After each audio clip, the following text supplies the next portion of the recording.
Hello friends, welcome to my YouTube channel sky notes. Friends, आज के lecture में हम संस्कृत शिक्षण विधियों की जो मैराथन प्रश्नोत्तर की सीरीज चल रही है उसका पार्ट 8 पढ़ेंगे और इसमें हमने 45 क्वेश्चन लिए हैं।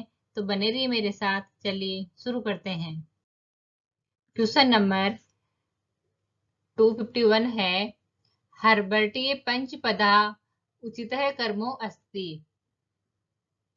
तो इसका है प्रस्तावना, विषयोपस्थापनम, तुलना, सामान्यीकरण और प्रयोग है। ये जो हार्वर्ड की पंचपदीय विधि है उसमें ये सब शामिल है।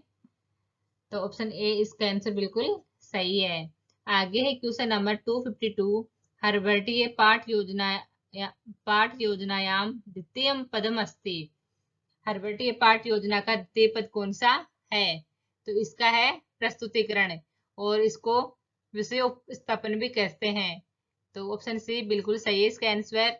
आगे है क्वेश्चन नंबर 253, संस्कृत शिक्षणे प्रत्यक्ष विधेय प्रयोग कृतवान। संस्कृत शिक्षण में प्रत्यक्ष विधि का प्रयोग किसने किया? तो प्रत्यक्ष विधि का प्रयोग प्रोफेसर वीपी बोकिल महोदय ने किया। ऑप्शन डी इसका आंसर बिल्कुल सही है।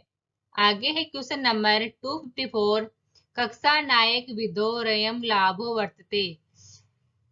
कक्षा नायक यानी जो मॉनिटर होता है उसके क्या लाभ होते हैं? कक्षा नायक क्लास में जो मॉनिटर होता है उसके क्या लाभ है?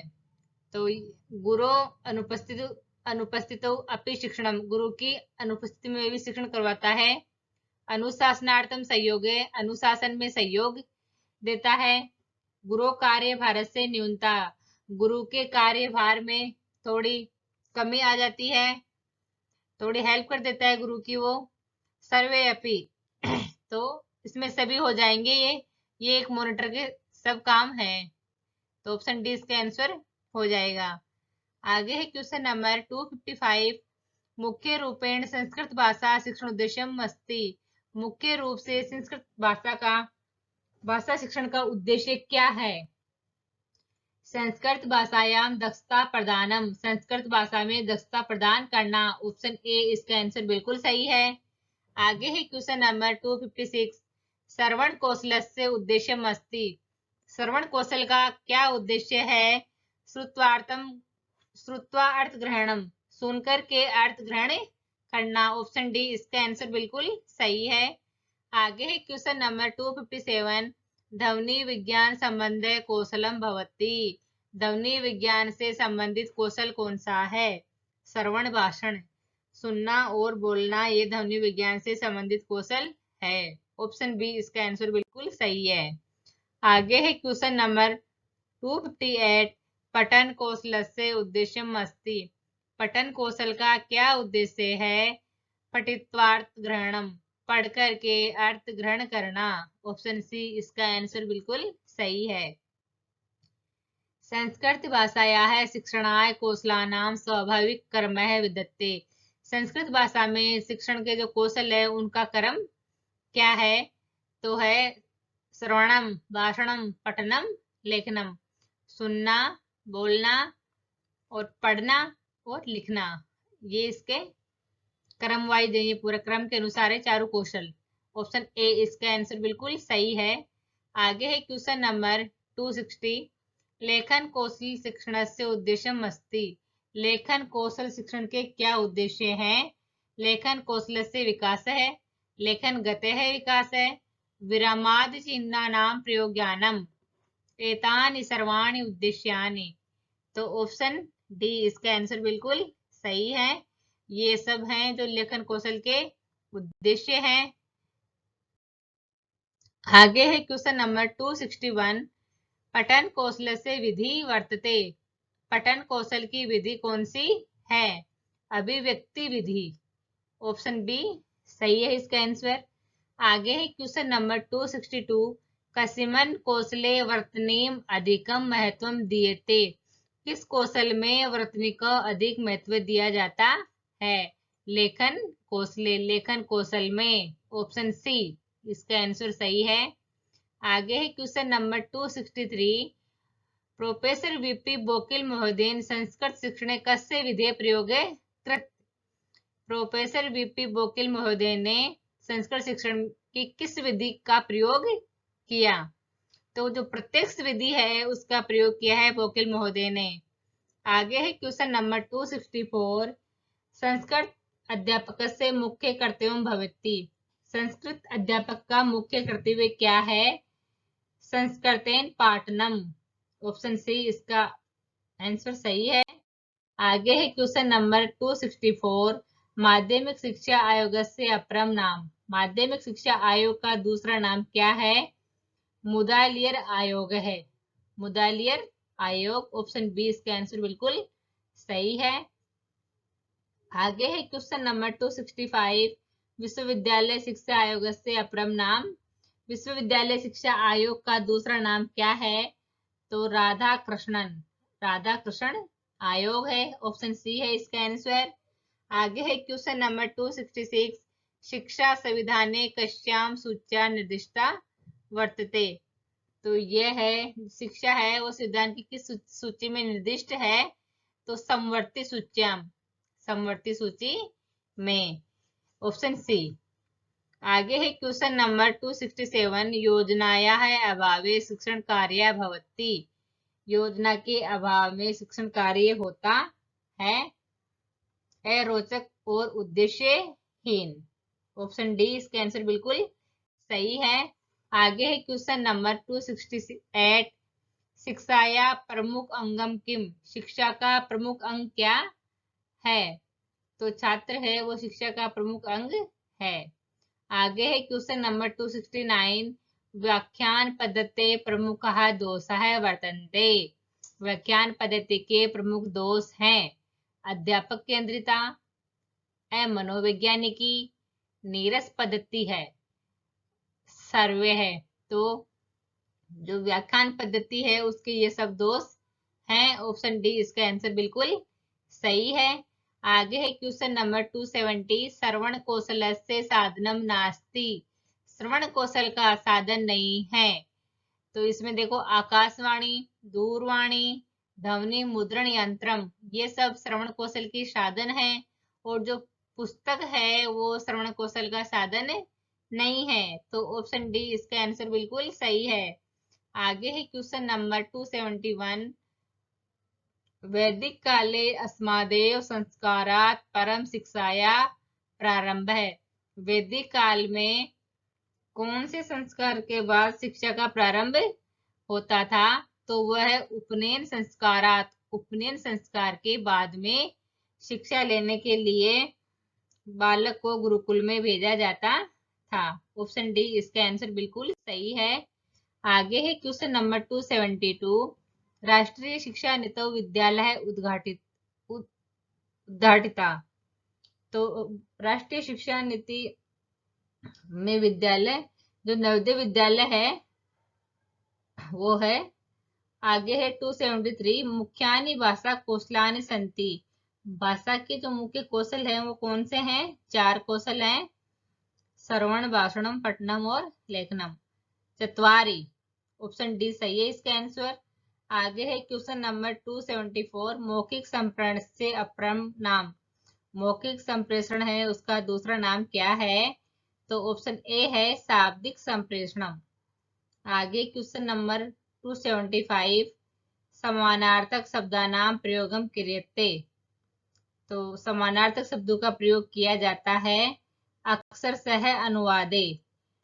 ऑप्शन सी इसका आंसर बिल्कुल सही है।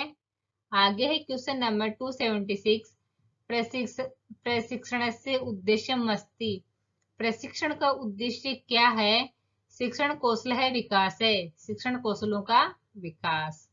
ऑप्शन ए सही है इसका आंसर। आगे है क्वेश्चन नंबर 277, अध्यापक है किधर से भवित। अध्यापक को कैसे होना चाहिए?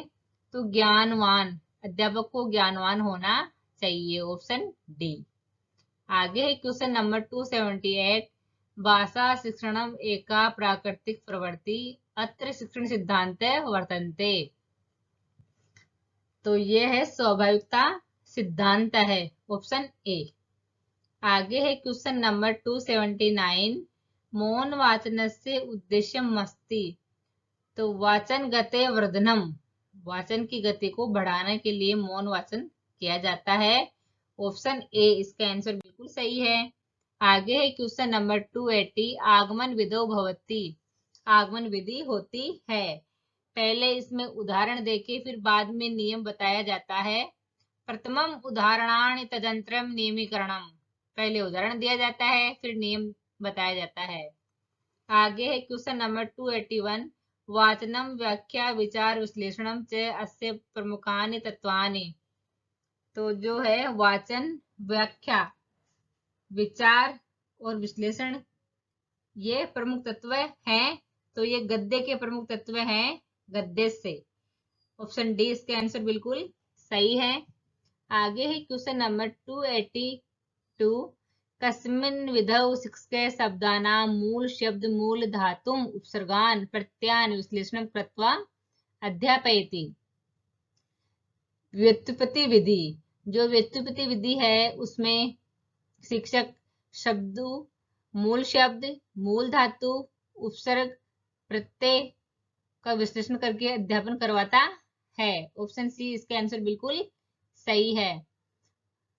क्वेश्चन नंबर 283 है, अस्मिन् विधौ मातृभाषाया पूर्णतः प्रयोगो निषिद्ध, कौन सी विधि में मातृभाषा का पूर्णतः प्रयोग निषिद्ध है? तो प्रत्यक्ष विधौ। ऑप्शन ए प्रत्यक्ष विधि में मातृभाषा का प्रयोग पूर्णतः निषिद्ध है। आगे है क्वेश्चन नंबर 284, उदाहरणानां प्रस्तावः निरीक्षणं नियम निर्धारणं परीक्षणं सोपानानि निश्चित्य, उदाहरण प्रस्तुत करना, निरीक्षण और नियमों का निर्धारण और परीक्षण ये किसके सोपान हैं? तो ये आगमन विधि के सोपान हैं। आगे है क्वेश्चन नंबर 285, कक्षायां समीचीनं वातावरणं कदा निर्मितं भवति, तो कक्षा का उचित वातावरण किस प्रकार निर्मित होता है? यदा शिक्षकः सम्यक् पाठयन्ति, जब शिक्षक अच्छी तरह से पढ़ाता है। Option B. आगे है क्वेश्चन नंबर 286, शिक्षायाः मुख्यम कार्यम किम, शिक्षा का मुख्य कार्य क्या है? चरित्र निर्माणम। Option B. आगे है क्वेश्चन नंबर 287, संहिता पाठ पद पाठ इत्यादि नाम प्रयोगी अस्मिन् विधौ भवति, संहिता पाठ और पद पाठ इस विधि का प्रयोग होता है पारायण विधि में होता है। ऑप्शन डी इसका आंसर बिल्कुल सही है। आगे क्वेश्चन नंबर 288, अनुशासनहीनतायाः कारणानि भवन्ति, अनुशासनहीनता के कारण होते हैं दूषिता सामाजिक व्यवस्था, दूषित शिक्षा पद्धति, हीन आर्थिक दशा है, एतानि सर्वाणि, तो ये सब अनुशासनहीनता के कारण हैं।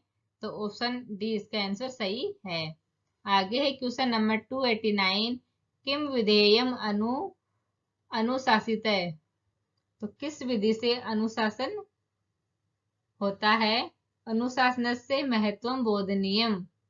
ऑप्शन बी इसका आंसर बिल्कुल सही है, अनुशासन के महत्व को समझाना चाहिए।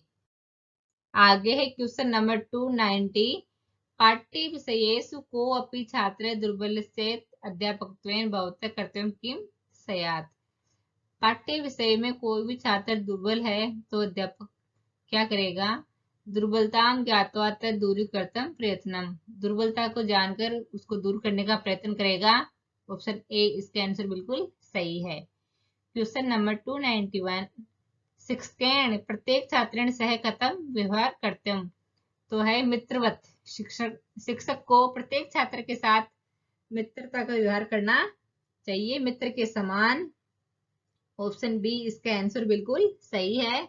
आगे है क्वेश्चन नंबर 292, भवतो मते लेखनस्य विधि न भवति, आपके मत में लेखन की विधि कौन सी नहीं है? तो यह है चित्रगीत विधि है जो लेखन की विधि नहीं है। ऑप्शन डी इसका आंसर बिल्कुल सही है।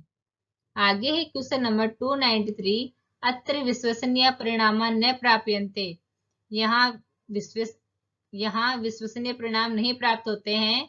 कहाँ नहीं होते हैं? निबंधात्मक प्रश्नेषु, निबंधात्मक प्रश्नों में विश्वसनीय परिणाम प्राप्त नहीं होते हैं। ऑप्शन डी इसका आंसर बिल्कुल सही है। आगे है क्वेश्चन नंबर 294, शिक्षणे अधिगम साधनानां प्रयोगे उद्देश्यम नास्ति। तो जो शिक्षण में अधिगम के साधन है उनके प्रयोग का उद्देश्य नहीं है। ज्ञानस्य अस्थायीकरणम। और देखो अधिगम के साधन है उनका प्रयोग रुचि वर्धनम, रुचि को बढ़ाने में, ज्ञानस्य परिपुष्टता, ज्ञान की परिपुष्टता, सक्रियता, इन सब में है। लेकिन ज्ञान के स्थायीकरण में, अस्थायीकरण में अधिगम के साधन का प्रयोग करने का उद्देश्य नहीं है। ऑप्शन डी इसके आंसर बिल्कुल सही है। आगे है सत्य कथनम वर्तते, सही कथन है। लेखन कौशल से विकास से जेकटॉक विधि। लेखन कौशल का विकास जेकटॉक विधि में किया गया है। ऑप्शन डी इसका आंसर बिल्कुल सही है। तो फ्रेंड्स, आज हमने मैराथन क्वेश्चनों की जो प्रश्नोत्तर की सीरीज है उसका पार्ट 8 पढ़ा है हमने, और इसमें हमने 45 क्वेश्चन लिए हैं। आई होप ये क्वेश्चन आपको अच्छे से समझ में आ गए होंगे। अगर आज की वीडियो आपको पसंद आए तो वीडियो को लाइक करो और शेयर करो, और बेल आइकन का बटन प्रेस करो ताकि जब भी मैं वीडियो डालूं नोटिफिकेशन आपके पास पहुंच जाए। मिलते हैं अगली क्लास में ऐसे ही एक प्रश्नोत्तर की मैराथन सीरीज लेके। धन्यवाद।